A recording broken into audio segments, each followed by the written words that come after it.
if Chinese is challenging for you, feel free to just enjoy the sounds. More fun is to try the pronunciations. The pronunciation of each character is in the ABCs, the line above. So, guan, zi, zai, pu, sa. I'm on line 3, the first one of the sutra, right? Xing, shan, bo, re, bo, lo, mi, do, shi. So you can, try them. See, it's kind of amazing to hear the Buddha's wisdom coming out of your own mouth in Chinese, and then flip it over, and then wow, that's what I just said. When we get to the English, or vice versa, Chinese is your first language. Maybe you've never seen a Buddhist sutra before. You haven't run into it because your parents weren't particularly Buddhist, or you didn't have Buddhist friends. But people tell me a lot that hearing it in English, even if they're faithful Buddhists who memorized it as kids in their Buddhist group, when they hear it in English, it goes in, it goes deeper, it makes sense for the first time.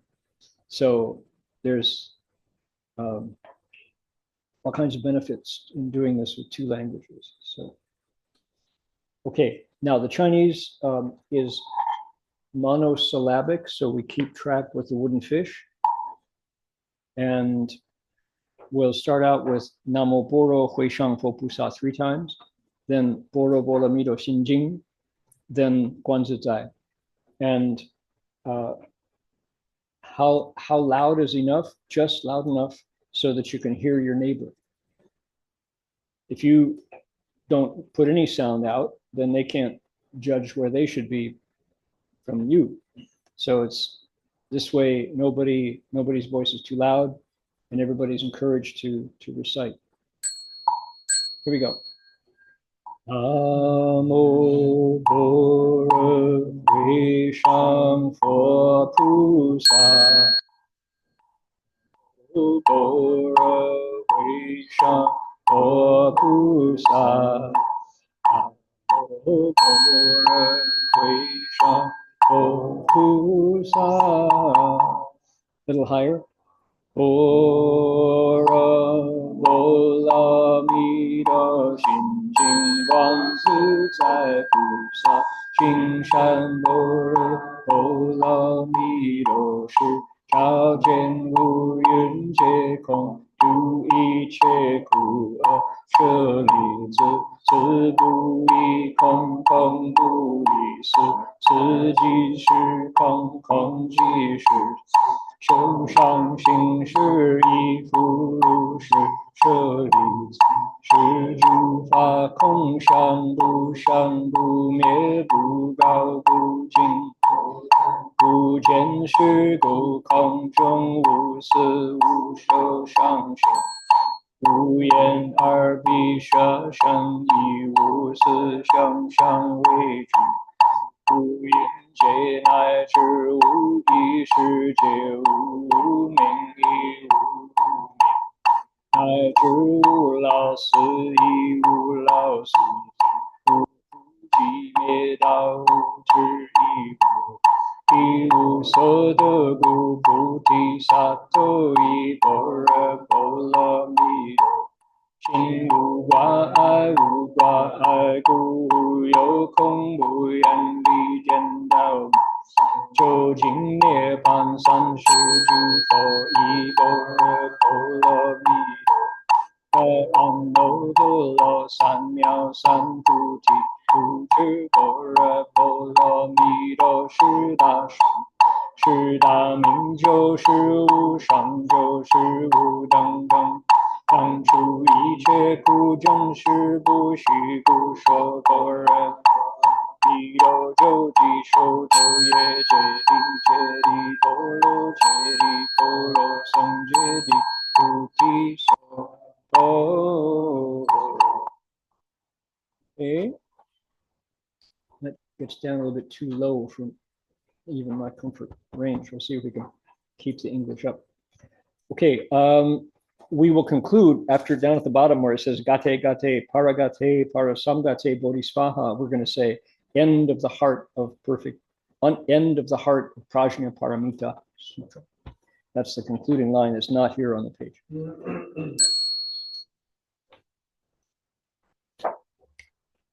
Okay, are we ready? Homage to the Prajna assembly of Buddhas and Bodhisattvas as vast as the sea. Homage to the Prajna assembly of Buddhas and Bodhisattvas as vast as the sea. Homage to the Prajna assembly of Buddhas and Bodhisattvas as vast as the sea. The heart of Prajna Paramita Sutra, when Bodhisattva Avalokiteshvara was practicing the profound Prajna Paramita, she illuminated the five skandhas and saw that they were all empty, and she crossed beyond all suffering and difficulty. Shariputra, form does not differ from emptiness. Emptiness does not differ from form. Form itself is emptiness. Emptiness itself is form. So too are feeling, cognition, formation, and consciousness. Shariputra, all dharmas are empty of characteristics. They are not produced, not destroyed, not defiled, not pure, and they neither increase nor diminish.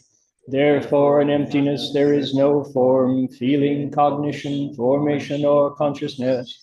No eyes, ears, nose, tongue, body, or mind. No sight, sound, smells, tastes, object of touch, or dharmas. No field of the eyes up to and including no field of mind consciousness. And no ignorance or ending of ignorance up to and including no old age and death, or ending of old age and death.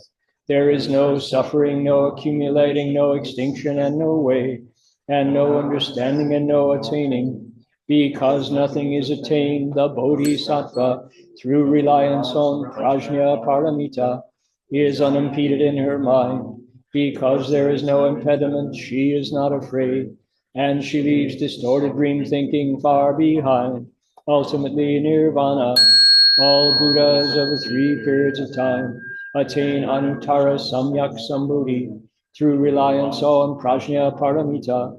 Therefore know that Prajna Paramita is a great spiritual mantra, a great bright mantra, a supreme mantra, and unequaled mantra.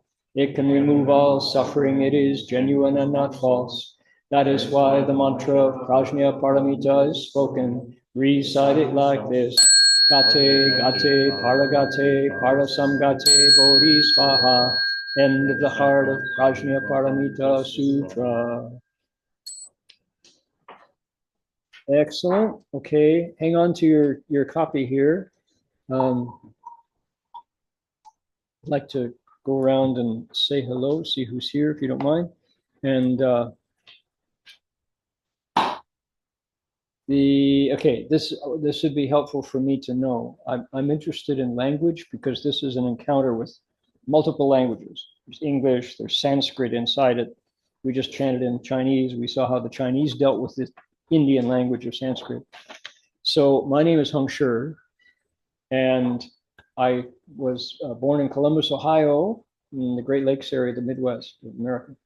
I live up the hill here in Australia. And what I want to know from everybody, just for my own elucidation, is how many languages were spoken in your home as you grew up? My dad was born in northern Vermont, but he was taken back across the Canadian border 3 days later. My grandmother took advantage of having him born in the U.S. to make him a U.S. citizen, but he was Canadian. So in Quebec, la belle province de Quebec, you speak French and English. So I grew up knowing that my dad spoke French, but he had a very, because as a kid, he was part of the 6% non-French in Quebec. So he got beaten up by the French gangs growing up. He had to run from them all the time. My grandparents were Irish. And so he grew up with a chip on his shoulder against the French that he was forced to learn. So I had this funny mix of it. But I heard French growing up, and then both my parents were interested in learning Spanish, and so we had multiple languages. And then my dad went to night school to learn Russian. Don't ask me what. In Toledo, Ohio. So multilingual background, that was a big thing. And growing up in the Midwest, in Toledo, we had a major Polish population and a major Lebanese population. So those were the, it was very, because we're at the end of Lake Erie and all the ships come through. So that was kind of my awareness that the world is bigger than just the mother tongue that you learn. Sam. Originally from Malaysia, stay next door here. So from Malaysia, I think also Malaysia, we at home and our ancestor is from China, Guangdong, so I can speak Cantonese. So but in the school, our Chinese community speak Hokkien and also learn Mandarin in the school. So and then Malaysia have to learn Malay, so 5 languages. 5 languages, that's normal. That's normal, yeah. If you didn't speak Bahasa Malaysia, you couldn't graduate, right? Yes, yeah. It's a national language. Yeah, amazing. Okay, good. Dr. Kevin. Hi, I'm Kevin. I was born in Shanghai, so I grew up speaking Shanghai dialect, and we got Mandarin as went into primary school, and then I moved with my family to Sydney and grew up in Sydney. So when I came to Australia, I started learning English and Japanese at the same time. English and Japanese. あ、そうですか。本当ですか。知りませんね。おめでとうございます。I didn't know that. I don't have much Japanese left. Were you the first one to learn English at home in Sydney, or did your parents teach you to? Did they learn with you?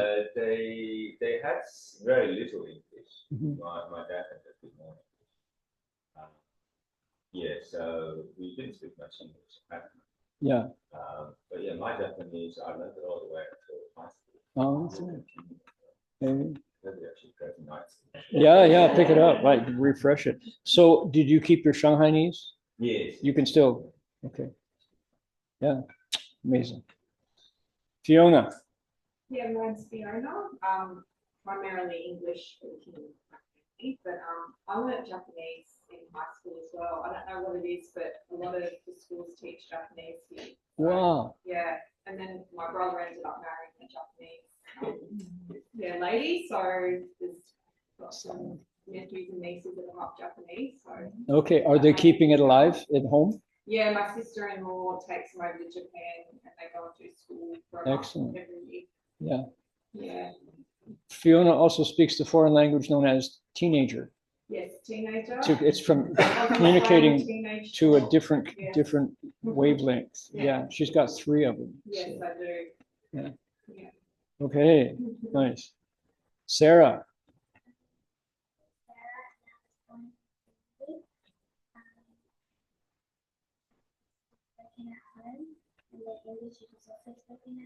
Okay.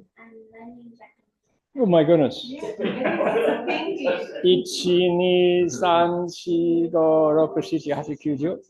そうですね。上手でしょ。So what kind of Chinese do you speak at home? 国语、普通话。Okay. Any Cantonese? 广东话。Okay. Where are your parents from? Where? In 大连. Oh, 东北. Okay. All right. Great. Thank you, Sarah. Aping. My name is Penny. I'm also from Malaysia. As Sam said, Malaysia, you learn lots of languages that you have to speak because we have Malay, Indian, Chinese, and we speak like lots of languages. So my main language is Teochew. Chaozhou. My mom is like a Cantonese, but not really. Like it's called. So my dad is a Teochew. So at home we speak Teochew, and I'm married to a man who speaks Hokkien. So I speak Hokkien. And then I learned Mandarin at school and Malay also. So I speak Mandarin to my children. I speak Hokkien to my husband. I speak Teochew to my brother and sister and my mom. And I learned Japanese. How come you can't speak Japanese? You're the only one. I learned Japanese because I own a Japanese sushi shop. So I'm good at calculating money. So I know Ichi, Misanshi, Go. So, you left out one important one. What? English. English is the only books that I study, only one book of English. The rest are in Malay. So my English, I have to learn when I study in the college. So my English is not very good. So, but That's when amazing. I come to Australia, I have to learn. You know, so Yeah. it's okay. So, But you talk to your kids in English. no. Mandarin. Only Mandarin. 普通话. And I know Cantonese. I can speak Cantonese. See? Because I watch too much video on the Cantonese. Yeah. So I learned from that, but she's good. You know, I'm not regret. Wouldn't it be interesting to do like a scan of brains that are multilingual? I think they have to fire up in different networks, you know, in the brain. Very cool. Okay. Yes, sir. My name is Clay from mainland China, and I have one language in my family, is Mandarin, with some Shandong accent. I don't think that Shandong means it's pretty much Mandarin. I don't have much language talent, and I really want to learn Cantonese. It's so beautiful language, especially when you sing. And a friend told me, "Oh, this is simple. You watch some movie. You get it." Yeah. I watch a lot of movies, so I couldn't get it. Yeah. I went to I think from middle school I started learning English. Yeah. So then till now, and in university first semester I studied German, and I dropped off. Dropped out. Didn't survive. No Japanese. You know, it's really hard for me. So, Yeah. So, No Japanese. No, I didn't. So your kids at home are growing up learning Mandarin and English. Yes. Yeah. I'm trying hard to teach them. Yeah. Do your daughters, are they? They can speak. They can. Yes. Yeah, they can. Okay. Now writing. Okay. Yeah. Good. Nice. Okay. Well, Joe. My name is Joe, and I was born in Taiwan. My family primarily speak Mandarin. Okay. My grandparents speak Minnan. Minnan. That's southeastern China. Yeah. But normally, young people in Taiwan, we don't speak Minnan. We speak Mandarin. Yeah. And in school, we learn English. Okay. With English class. What about Kujia? Anybody in your family speak Kujia? But you're from the north. If you grew up in Meinong or Qishan, chances are you'd also speak. Yeah. Okay. Yeah. Okay. So what's the difference between Hokkien, yeah, and Minnan? 差不多了, huh? 差不多, yeah. Similar, but the accent is very Right. but we can catch it. Right. We can understand it. Okay, great. All right, Joe. The accent of your English teacher in your school classroom is really important for whether you learn, you know, whether your English training is useful for you when you get to a country that speaks English, right? So did you have at what age did you learn English? What?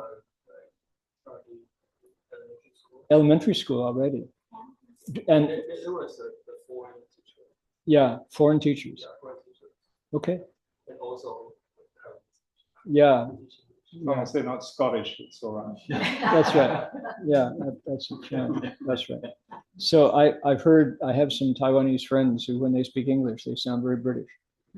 Yeah, because their teacher was, you know, from the UK. So yeah, okay, that's great. It's multiple languages. Yeah.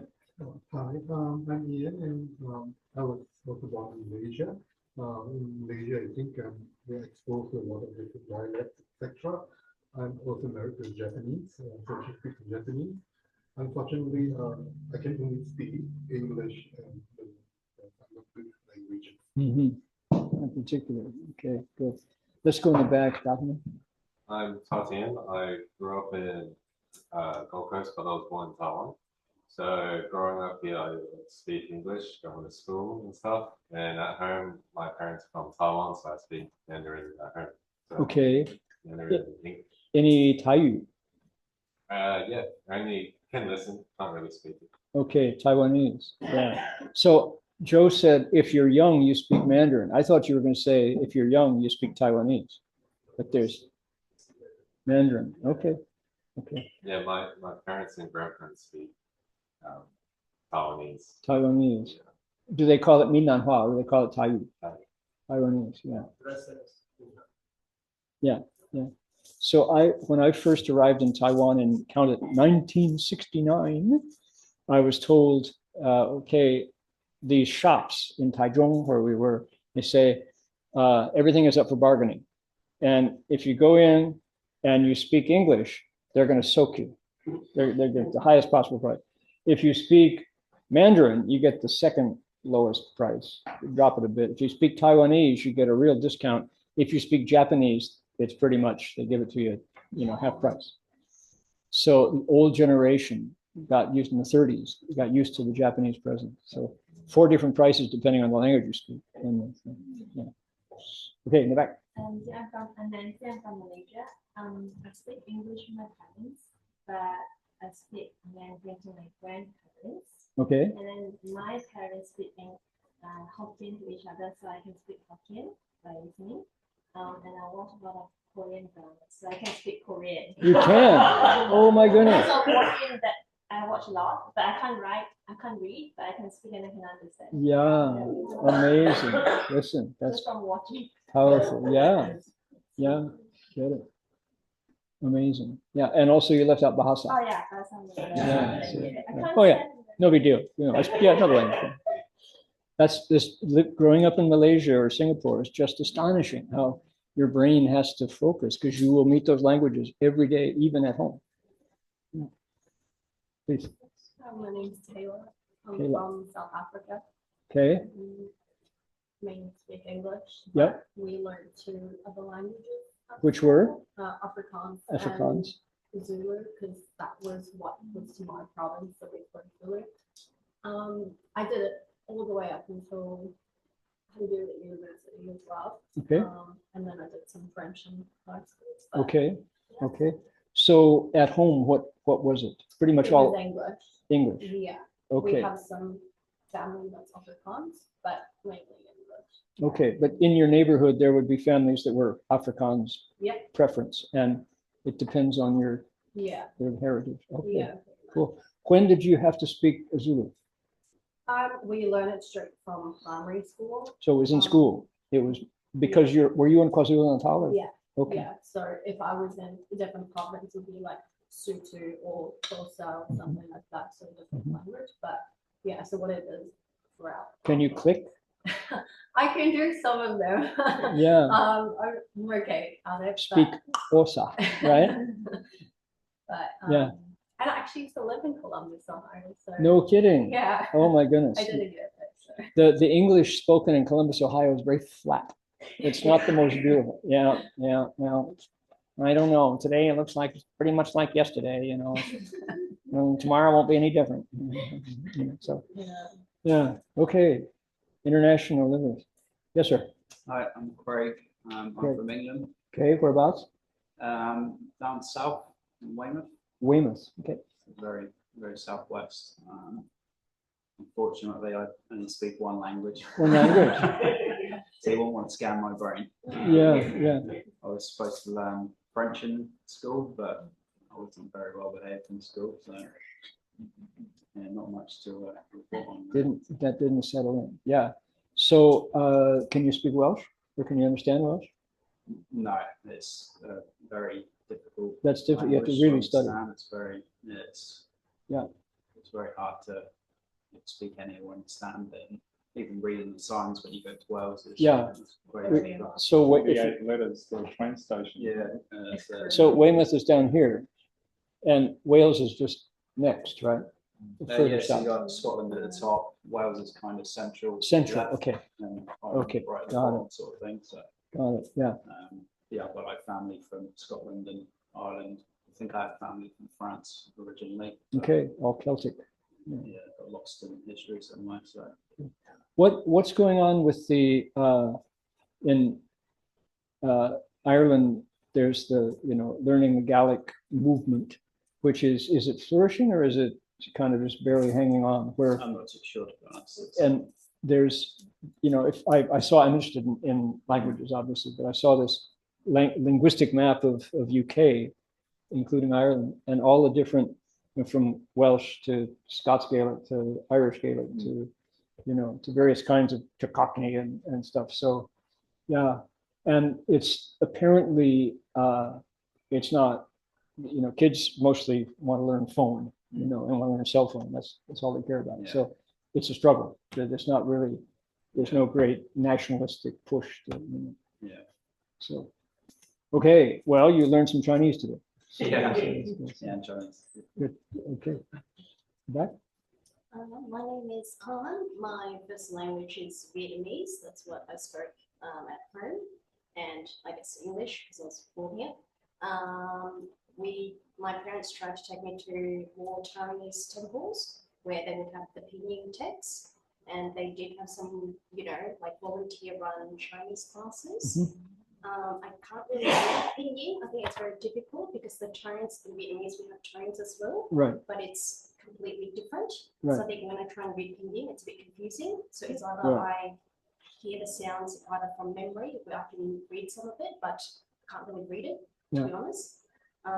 Did learn some Japanese in school, but it's not conversational at all. It's just failure to pick up the phrases. But it's predominantly Vietnamese and English. Okay, and your Vietnamese is southern accent, not middle, not north. Southern is what my parents grew up, but I think because I don't live at home anymore, I've sort of adopted a northern accent. Okay. I think it's a little bit more polished, more refined. So I prefer the northern accent. Okay. Yes. Yeah. I have some friends from Hue, and they're in the center, and they say, "Oh, we speak the Vietnamese of kings." They're really snooty about it. So, yeah. Yes. Okay, great, thank you. Yes, ma'am. Wait, did you get the question? We're saying where you're born, your name, where you're born, and what languages were spoken at home. Oh. We're just getting a sense of. So. And if you don't speak Japanese, you're definitely in the minority. So I'm Jin Xuan, born in Malaysia. We speak a mixture of Hokkien, the dialect in Chinese, and English in Malay, and maybe Cantonese and Mandarin. So it's just a mix of everything in one. So that's why, although the Taiwanese is similar to Hokkien, the Dharma masters say, I have no idea what you're talking about when I talk to fellow Malaysians. Our Hokkien is kind of morphed into something else. Yeah, yes. And it's strongest in Penang, right? There's Penang has a different, the Hokkien spoken there is, yeah. Well, actually, the northern Hokkien, I think, from Johor, Hokkien is a bit different from Penang's Hokkien. Yeah, well, that's the whole country. That's the span of, what about Alor Star? Is the Hokkien there? Yeah. And so how I was sharing about, she felt the northern accent is more refined. I think people have different opinions, but in a way, I think personally, the northern Hokkien sounds more gentle, and then the southern one is like tough. Got it. But I think we understand each other. Okay. Great. Okay. And fine. Ben, originally from Perth, Western Australia. Due to various adventures in life, I spoke Italian at home with my first wife, was Swiss Italian. And I speak Hebrew. We speak Hebrew at home now, and English. That's basically. Well blend. Yeah. Okay. So from now on, this class will be bilingual Japanese and English. So Yeah, I had no idea that there were so many Japanese speakers. That's amazing. Interesting. Okay, what I would like to share today comes out of the Heart Sutra. And Shariputra is the name of a disciple. He's the interlocutor. He's the one the Buddha is talking to, the one who asks the Buddha for teaching so that everybody else can hear the Dharma. So he's the interlocutor is kind of like the question asker. If you're talking to a AI chatbot, it's the prompt is the interlocutor. That's Shariputra. So he mentions Guanyin Bodhisattva, Avalokiteshvara, and that's just there's different opinions about why Guanyin Bodhisattva Avalokiteshvara comes into the Heart Sutra at all. So the Buddha just uses Guanyin as an example of what he wants to teach his meditators. And what he wants to teach his meditators through this very short but really compressed teaching. There's a lot of teachings crammed into the Heart Sutra, squeezed down to the most essential. What he wants to have happen is that the meditators who, at this point, the Buddha taught this some 30 years into his teaching career. So he'd been working with these disciples for already 3 decades. And in their meditation, they were starting to have strange things happen to them. They were sitting, they learned to cross their legs, they all had a method they were using, and while they were meditating, their bodies changed temperature, they got hot, they'd be sitting and sweating, or sitting there and freezing because their bodies were transforming. Things that were going on inside them were outside of a religious context. What happens? Any runners or swimmers, long distance runners or swimmers here? Not okay. That one. So, or cyclists. There's if you run long distance or if you swim competitively, you get to this thing called the wall, and you hit the wall, and what you do at that point determines how you progress. And some coaches are there just to get you through that place where you can't put out any more effort. You can't. You're at your limit, and it's a very funny state where it seems like you just can't go any further. It's maximum oxygen absorption, or it's just like your calves are burning, your shoulders, your arms. And a good coach gets you to take the next step, and you break through. There's a breakthrough, and suddenly what was impossible is now normal, a new normal. And it's kind of like it's as if you had a stick shift in your car, you've got overdrive. There we go. First, second, third, fourth, overdrive. You didn't have it before, now you have it. That kind of experience was happening to the monks when they meditated. And as they were watching their minds, sitting there, over time, patiently sitting, you can get to a place where all kinds of doubts arise. This is ridiculous. What am I doing here? I'm going crazy. Is that normal? Am I supposed to be going crazy? What's wrong with me, etc. And a good teacher, that's the wall by comparison, right? So in the analogy. So at that point, a good teacher says, just sit as normal. When it's time, when you hear the bell, just get up and go have lunch, and then come back and sit, and you're not going crazy, and you're also not enlightened. Just take one more step. Take one more step in your meditation. Take it as normal. So you can see this state. You're just sitting there. What's going on? And it seems like the end of the world. It seems like you just can't, this is not, he says, take it as nothing. The reality, take it as if it were just an illusion. And the state exists, but don't attach to it. Just keep on meditating, right? And with that guidance, just like the swimming coach or the surfing coach or the bicycling coach, take one more step and you'll be fine, don't worry.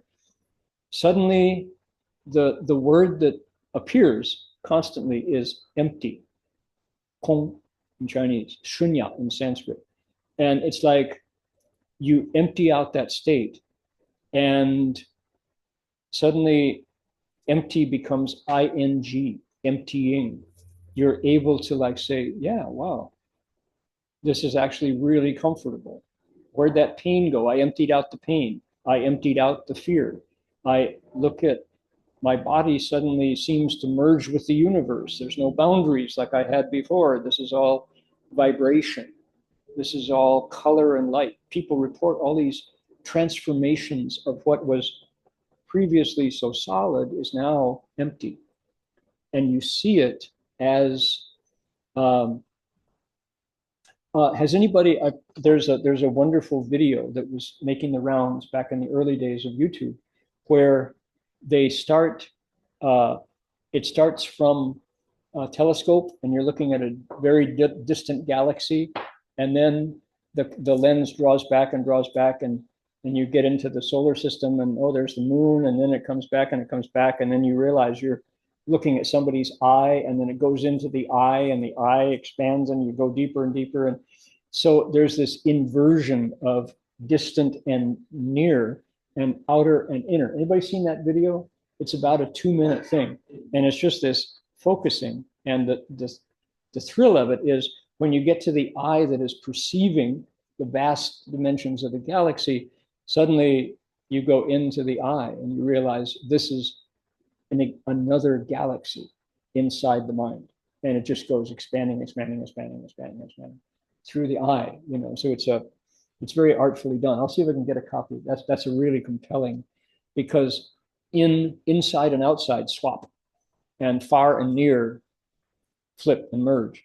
So that's the experience. So the Buddha saw his disciples were having these uncanny experiences, and he said, okay, you are all now ready for the perfection of wisdom, prajna paramita.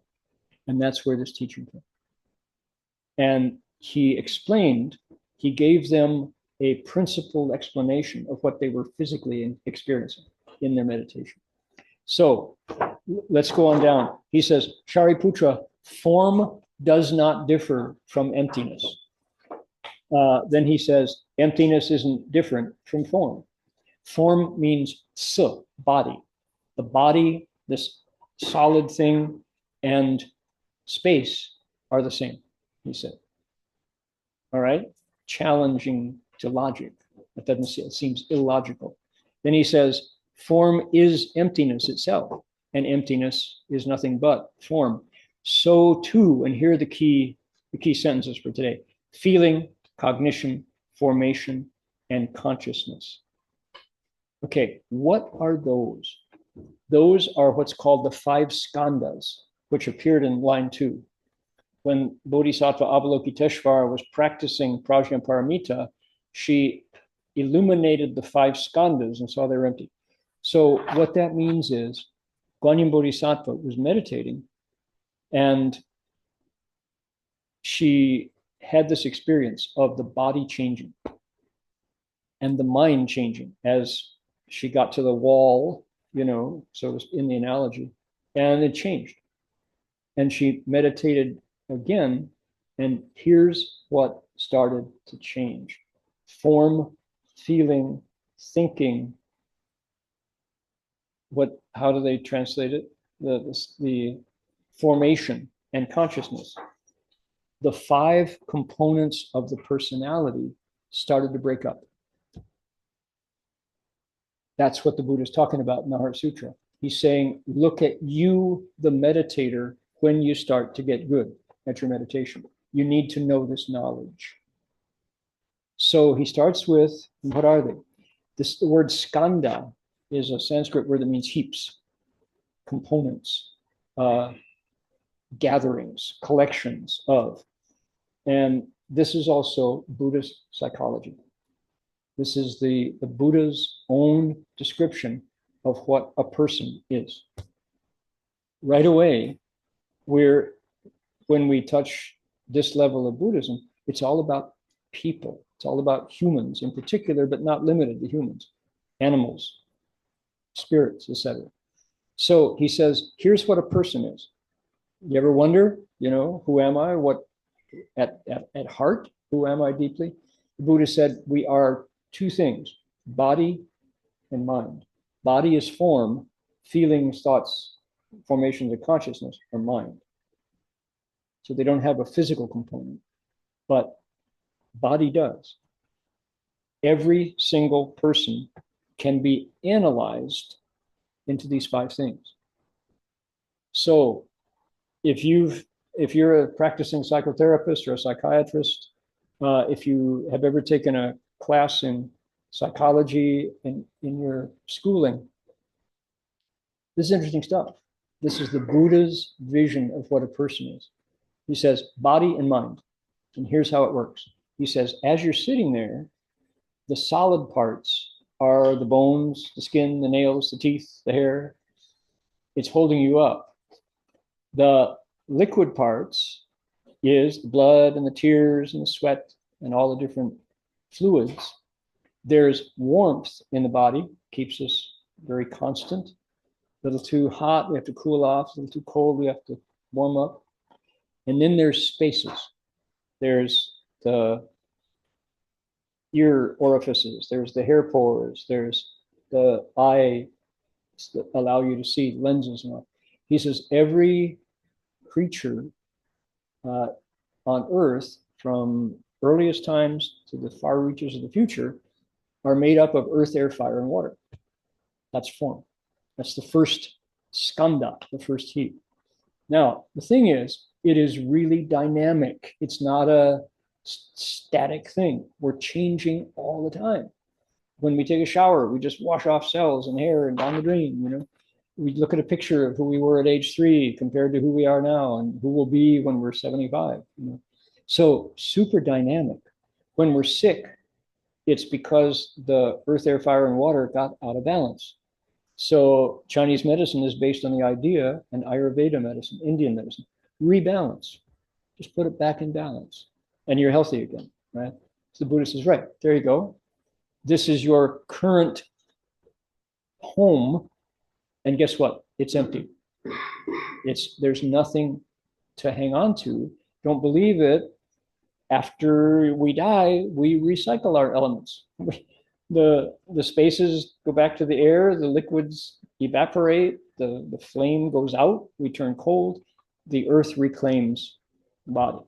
The earth reclaims the physical parts. So it's like, what's real in there? And the Buddha is deconstructing our existence. It's like, is that healthy? Why is he doing that? Because the meditators were experiencing these changes and didn't know what to do with it.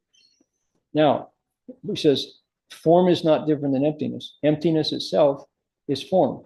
Now, this one, to try to explain it, you can't do it logically, but the Buddha and thousands and thousands of men and women who got enlightened attest that while they're sitting there, there is a moment where this handful of empty space right here turns solid. And there's no difference between the boundary of the skin and the air around it. And you can perceive that. You can't explain it, you can experience it. Can't put it into words. It's not a linguistic experience, but it's real. So, okay. Then he goes, what's more, feelings, cognition, formation, and consciousness. Here's what the reason why I wanted to talk about this. When we sit, we're going to be experiencing, I don't know, at Gold Mountain, when we sat, when I was first learning Chan meditation, it was an hour. Master Hua, this is the standard, this is the way you meditate, 1 hour. Our incense sticks were 1 hour. We had to wait till it burned down. We kept time by the lighted incense stick. And that hour, the first 15 minutes, kind of feels kind of groovy, you're getting settled. That next 15 minutes, and it's like, I know I can do this, right? The third 15 minutes, it's like, teeth gritting because my legs, knees hurt, my back hurts. The last 15 minutes, you're just going, who's keeping time? He fell asleep. Somebody poke him. I know he's sleeping over there, you know.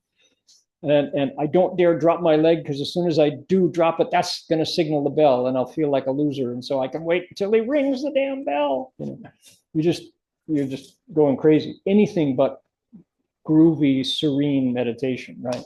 It's 5-alarm fire in your brain. So it's like, okay. And then ding, the sit is over. And it's like, where did all that go? I thought I was just about to die. And no big deal. What happened? You know. So this is when these things happen. The Buddha said it's helpful to have a framework to understand what's going on. Body. The next one is feelings, and the feelings are two things. One is sensation. The solid ground below you. The sound of the wind coming through the screens. Maybe there's a kookaburra in the bush. So there's sounds, there's sights, there's temperature, there's pressure. Those are all sensations. As your eyes, ears, nose, tongue, body, and mind encounter the world. There's also emotion, and that's in the second heap, the second skanda, and that's feelings. And the Buddha lined them out. He says there is qi, nu, ai, ju, ai, wu, yu. He says happiness, qi, nu, anger, ai, grief or sorrow, ju, fear, ai, love, wu, hate, yu, desire. Happiness, so qi, nu, happiness, anger, grief, fear, love, hate, desire. What are they? The Buddha said they are not different from emptiness. They are emptiness itself, right? So it's like, so I experience, as an American, I'm currently experiencing shame. And I'm not going to go deeper into it because that's the end of the class. But we're in a period where the whole world is seeing America at its worst. And what do you say? Not my president. And yet there he is. So, before, like 5 weeks ago, I didn't have that particular feeling, but I taste it. And I think, how do I, do I apologize as an American? But, all of these thoughts, that's an emotion. It's related to sensation because why? Sensation is a physical process, but the other half of the form skanda is a mental experience, emotion. Okay. Interestingly, emotion can make you blush. Emotion can turn your face red. Emotion can make your teeth chatter. Anybody ever been so scared your teeth were chattering? Right? Truly, makes your knees knot. Fear. Okay. You can feel so happy that your heart just wants to leap out of your chest. Got a new puppy, they brought me a golden retriever. And yet, where does this come from? And when the emotion's gone, where did it go? Definitely it's there. So the second skanda shares these two halves. One is body side, which is to say sensation. It feels too cold in there, too hot, I'm sweating. But the other half of it is connected to the mind, which is shame, anger, fear, love, hate, etc. Number 3 is so interesting because it's mind, thoughts. And the Buddha said, here's how this works. Thoughts, it's a function. All of these skandhas are functions. The function of thoughts is to give you an image, often connected to language, but not always, an image that rises in the mind. The Buddha said, watch carefully because why? It's going to cease in the same place. Thoughts rise and they fall, just like waves on the beach. Here in the Gold Coast, we're really equipped to appreciate thoughts rising and falling, rising and falling. And of course, what he wants to say is they're identical with emptiness. There's no self in those thoughts. Those are not your thoughts. People who have these near-death experiences report just before, they went down the long tunnel towards the light, the last thought that occurred in their mind was, darn it, I forgot to put the milk in the refrigerator. It's going to spoil, Or, oh, did I pay that overdraft? That's due at the bank, And we're having these mundane, ordinary, everyday thoughts just before we die, and then we come back to report about it. So the thoughts think us, and all of these things, the Buddha gave us this description of who we are as people, and said, you can experience it when you meditate. You can verify these things are true in your own laboratory of body and mind. Don't take it from me. I'm just naming it. You go take a look. Sure enough, we're sitting here and your mind just had, this wild thought. Tony, Pauline is not here today. She was here last week. Pauline and Tony are a couple. Tony's a cricketer. He's from the Channel Islands, in the East Coast.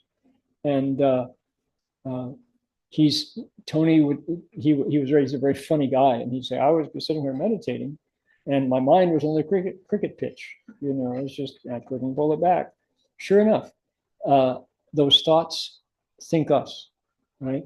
And yet they rise and they fall. And the worst thoughts, I hate you, you big bloody twit. I just, drop dead. It's like, no, it's gone. Where'd that thought come from? The Buddha would say, just watch. You'll notice they rise and they fall. Okay, number 4 is really interesting, because the same way that number 2, feelings, is both sensation and emotion, number 4 it's called formations. And it's hard to translate. It's in the body, it's autonomic processes, metabolism, digestion, sleep rhythms, your heartbeat, all of those things, they're not voluntary, they're involuntary. Those happen just on their own rhythm, and everybody's got a set. But it's also that 4th skandha is the place where thoughts, larger thought structures are held. Language, for example, prejudices, biases, deeply held beliefs, kind of what we call, DNA, predisposed to think these things, right? That's in the 4th skandha. Again, the Buddha would say, totally habit. It's empty. It's just what you have done enough times to make it a function. So now it's your habit.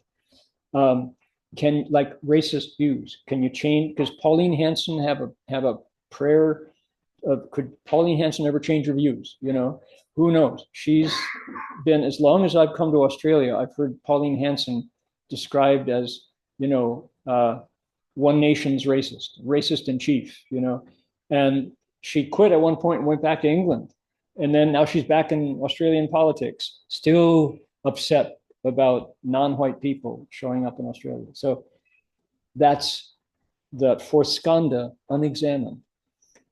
The Buddha said, meditators, take a look at how these thoughts get stuck into a habit, into a viewpoint, and understand that they are not you. There's no self there. They're made of emptiness, and they came and they will go. Number 5, the last one, I'm just going to name it because it's to explain it takes a lot of time and clarity. It's called consciousness. Consciousness, the Buddha described in a variety of levels. There's the consciousness of the eye, the ear, the nose, the tongue, the body. And then the mind consciousness is like a file clerk that gets all the reports from the front 5, eyes, ears, nose, tongue, body, and sorts them out. There's a 7th consciousness that transmits all that input into what's called the storehouse consciousness, the alaya vijnana, the hanzang shi in Chinese. And that's where karma is kept. The seeds of the deeds that we do with the front five cross the transmitting consciousness, number 7, into the 8th consciousness. And they're held there until it's time for them to reemerge. A young man who was here for a year or so went to California to train for potentially becoming a monk. And I asked how he's doing. And today, the supervising monk says, wow, been through all kinds of drama recently, because through his meditation, somehow he's unlocked these images of his earlier life when he had a very difficult time with his dad. His dad was abusive and then absent. And all of these things are rising now. He said, because the rest of the community are so supportive and they're watching him go through these experiences, they can see how healing this experience is, because they're providing a space for him to have all this these like scar tissue in his psyche just emerge because of his sitting, and he's getting rid of it and kind of spitting up tumors, psychic tumors, so to speak, of the wounds that he's carried. And before he learned to meditate, he was just running, carrying them. All that stuff was there, but he was always too busy to take a look and too scared to face it. So now, in the context, in the form of the meditation in the community, this stuff is finally coming up for review and being seen as just that, not him, empty of self.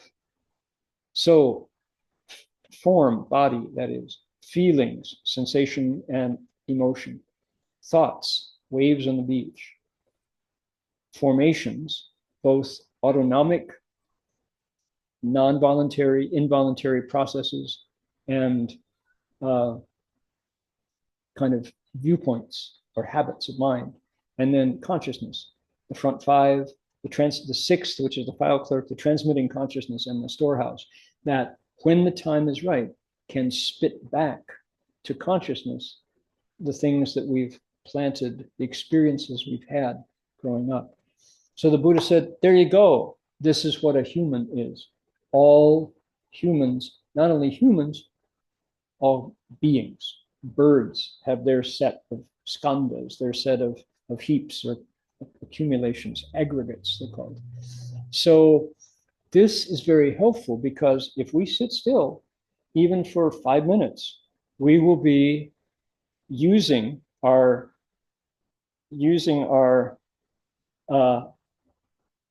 skandhas to sit, and they are us, we are them. And what did he say? He said, form is not different than emptiness. Emptiness isn't different from form. Form itself is emptiness. Emptiness itself is form. The physical seeming body actually is made up of other things. So too are feeling, cognition, formation, and consciousness. They're all dharmas are empty of characteristics. So on one hand, this is anybody who studied 20th century mind in college probably ran into deconstruction, right? Postmodernism, where you deconstruct Derrida and all, you look at the social construct that created reality. There's no reality. All reality is voluntary, temporary, deconstruction. The Buddha is the ultimate deconstructionist. He takes human experience and analyzes it back down to these fundamental building blocks and says, however, don't take it from me. As you sit there, explore, investigate. I think you'll find that this is a useful system for you, especially the thinking one, right? So I'm sitting here and my legs are kind of, they're not really comfortable, but this is only the first 5 minutes. I don't want to stop meditating yet. And your mind is like having a conversation with you, and there's all this chatter in there, and you go, okay, that's good, that's useful. Rising thoughts are now gone. Where'd that chatter go? Oh, who's in there chattering? Is that the real me? Who's asking? So very helpful to have this analysis of what a human is, and then you apply it in your sitting. And sure enough, what you discover is that this is a very helpful way of looking at your life, especially when things aren't going well. When it's like depression, or you're feeling like nothing's working out, you've had some major disappointments. Let's say, for example, didn't get the offer, didn't get the bid, didn't get the application didn't come through, didn't get the refund, or whatever it might be. Or you get some bad news. You can sit and go, okay, before I got that bit of bad news, I was sitting, and who was I? Did I know who I was then? Well, I was looking. Now I've heard this bad news and I feel really bad about it. Well, what feels bad? What's different? I just heard something through my ears. Is it real? How should I react? Rising and falling. You go, oh, who's asking? Maybe it's not such a tragedy after all. Maybe it's just a storm. And the clouds are going to blow away. The sun's going to come back out. And I'll still be meditating, right? So in a world that things seem to be going fast. Ben gave me the theory the other day that we complained that a week seem to be passing in a day these days, that the world seems to be speeding up, right? And Ben said, no, that's just Australia. That's just living in Australia. That's the phenomenon. Time goes faster in Australia. I like that answer. That was like, I don't know about you all, but it seems like we were just here yesterday, sitting in meditation. Something's going faster. It might be the function of our phones. I don't know. But a day passes in 24 hours somehow. So if we can apply, even though it may not be our experience, to say form is no different than emptiness, there's something in that observation that pulls me forward. I want to know more. And so the Heart Sutra was given to meditators who are already fairly accomplished. This is for, the 300 level course of meditation. But we who are beginning can still look at it and go, oh, this is really compelling. There's something about the Heart Sutra that just is like, And it takes us all the way to Buddhahood, right? Ultimately nirvana, he says. So if we can keep emptying out experience, then ultimately, now when you explain this, if you're explaining this to somebody else, when you get down to there's no knowing and no attaining, that's a shocker. There's nothing to get from meditation. It's like, did I waste all my time? Or what do you mean nothing to get? And what the Buddha does, if you follow the argument to that point, is what he's saying is the meditator herself, the meditator himself is what you empty out. So getting assumes that there's someone to get or something to know. Prior to that statement, he's emptied out not only the self, he's emptied out the world around you, things as well. So the self is empty, dharmas are empty. And that's like, what's left? Well, the mind doing it. The mind and the Buddha nature is in there doing it. And if you can empty it out, it can't hurt you. If you can empty it out, you never owned it. Don't feel bad when it goes away, be it whatever you were clinging to, right? So there's a lot of functions in the Heart Sutra from this process of emptying. So, okay, that's that's just a bit about the skandhas, that first paragraph. This is an endless text. There's just so much to share. And I've been explaining Mahayana Sutras for 30 years before I tried to explain this. I never would touch it because it wasn't my state. I wasn't there. If I had been in the Buddha's time, he wouldn't have spoken Prajnaparamita for me. I wasn't there yet. So okay. Can we we have a question or two? We're supposed to quit 6 minutes ago, but I'd like to ask any questions. Did anything I say make sense? That enough to generate a question? I don't know. Master, I have a question. Okay, I'm glad you did. So we talked about emptying out the experience. Is this something? I think you touched upon it, but maybe we could bring it back just to emphasize the point. How exactly do we empty out the self thoughts as we watch? Okay. So one answer is patience. Wait and see. So let's say somebody calls you a name, or worse, somebody calls your mother a name. Ooh. Right? That's almost where I come from. That's an instant invitation to a fist fight. You insult somebody's mother, that's it. You don't go any further until you sort that one out, right? Now, if that's a tough one to be patient with, but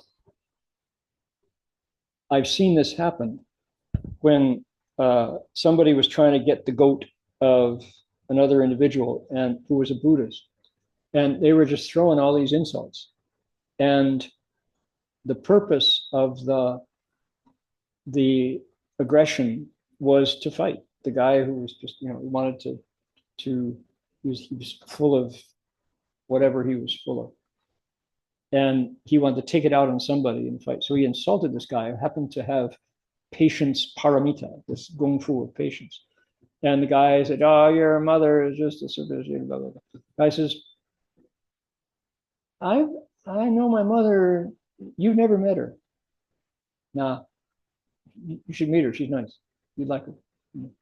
And the guy was so entirely pindang, entirely equanimous and copacetic with the insult that it totally disarmed the guy who was trying to stir up a fight. He was like, he didn't get any fire back, which would have been the perfect opportunity to start fighting. And just that true, it wasn't a pose, it was true. He said, "No, you don't know my mom. She's not like that at all. You'd like her, He responded from a place of kindness and another realm. He was not in the realm of fight, that it just emptied it out. And the guy had no more energy left he just took all the chi of the fighting away. So that's what you do basically, is patience is one of them.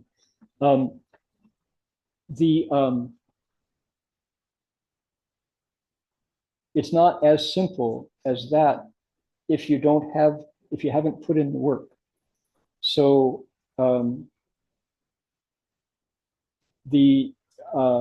for a beginner, someone who's on this path, it can seem kind of artificial to just do nothing.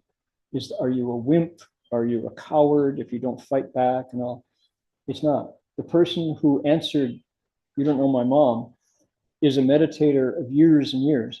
And he has waited out the fire in his knees.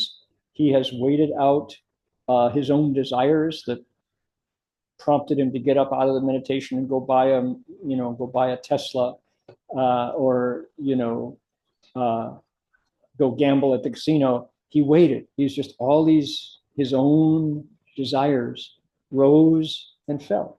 And he started to be able to identify his own mind as no longer able to push him around by ignorant desire. It's like, I don't want a Tesla. I'm not going to give that guy $1. I don't need a new car. The car I have is fine. I'm not going to go gamble. Last time I went to the casino, I came home penniless and regretful. You know, I'm going to hold on to my cash. The house always wins. I'm not going to do it. So he was able to, just like the Buddha under the tree, he defeated his worst impulses. So to have the guy insult him was no big problem. He'd already put up with that. I had an experience because I used to be around a lot of violent sort of thing, military, police, and stuff like that. And I had a guy just come in my face. I was in a shop in Brisbane, and I was with a friend, and I said something. It was during COVID, and this guy was fixing really fancy hi-fi equipment, and he had a lot of stuff there to fix. And I said, "Oh, you're a, you know, it's like you're a, you know, a repairman," and he just went. When I said he was a repairman, and he was there in my face, just screaming, you know, at me, and it had absolutely no effect on me. Like usually, if someone gets in my personal space, I would have, you know, flat on the floor. But I didn't react physically. There was no fight reflex at all. And I think, you know, when you meditate for a while, these processes are happening without your knowledge. When you say, you know, how do I empty things? Things get emptied, and you mightn't be aware of it until something comes up and you think, why didn't I react? You know, what's going on? And you realize that, you know, that you've changed, and you've changed. The only thing that you've changed is because of meditating. These things will change you physically. Yeah, that's a great story.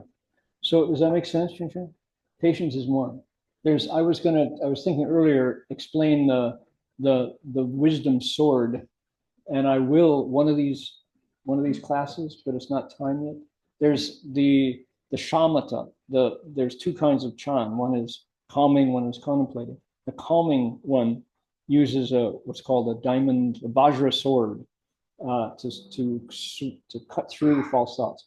We have to be able to see our thoughts before we can use that, but that's a major tool, as important as patience. And we'll get to that later. The Jinggang Baojian, you know, that really works. But the lightsaber. What's that? The lightsaber. The lightsaber. It's the Vajra Hoover vacuum cleaner.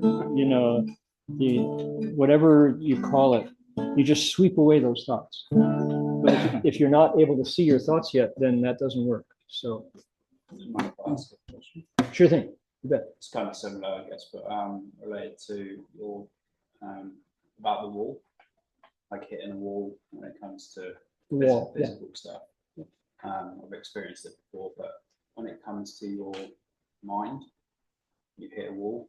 What would be, you're not kind of ready to sort of take that next step. How do you take a step back from the wall when you feel like you've gone as far as you can, but the sort of mind's overwhelmed? And definitely pause, wait, and come back. Meditation works the way plants grow. It's organic. Because why? It's body and mind. And you say, oh, you know, if you get to that place where you think you're going to go nuts, or it's just there's nowhere to go, don't force. Forcing will backlash often. And you may think, well, I broke through, and then something inside, your bugs inside will say, oh, I'm not going to do that again. That was too scary, you know. So let the planet twirl on its axis once, let the dew fall, let the sun rise, come back, do it again. Organically, sitting is its own reward. And the more you do it, the more your wisdom will grow, the way Ben was describing. So now, if you have a wise teacher who's with you and knows the right time, the teacher, I received multiple pushes from my teacher into a place I couldn't go on my own, but I depended on him, and he'd been, you know, watching me meditate for a decade before that happened. So I would say, if you really get to a scary place and you're sitting, nothing's going to go away. You won't, quote, lose anything by coming back tomorrow. Steady and regular carries you across, right? It's not weekend warrior and then quit for, you know, Monday to Friday. So let it be natural. And if you're getting impulse that this is not the right time, and it's like, just say, okay, no, that's good. Thank you for the meditation. I'm so delighted to have the opportunity to sit. It's just incredible. Compared to, you know, all the things that can happen in a life, to have the time and the conditions to meditate, it's magic. It's amazing. So go step by step by step by step. Yep. Dedication of merit, page 3. Fiona, it's great to see you. I'm so glad you came. I watched on Facebook. The kids are like growing so amazing. Like 5'11" now, so does tremendous. Is Zach still do his sitting? Is he sitting anymore? I tried to get him out here today, but tell him I was saying to Sam, he's in a mood at the moment, and just. Yeah, I'd like to see him. Catholic school, so they're sort of. Okay, he used to lead his class in the what was it? Thoughts Up. What was it called? Mind Up. Mind Up. Yeah, he was the one who reported he'd been to a real monastery. You know. I'll try and get them out here. Yeah, cool. Okay, great. Dedication of merit, page 3 here. Make a wish, send it out. America needs help. We're at a crisis point. So dedicate your merit where you will, but I know where mine's going.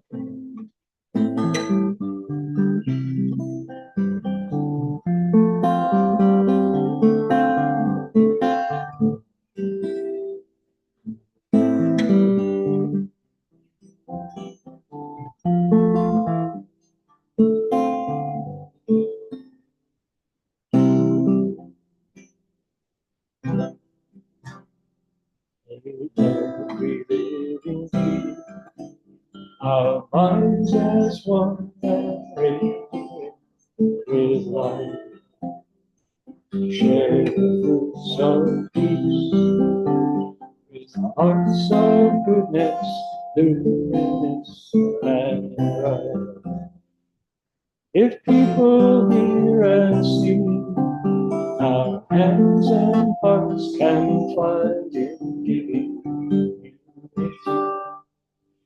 Lay our minds away to bring attention, wisdom, and to joy.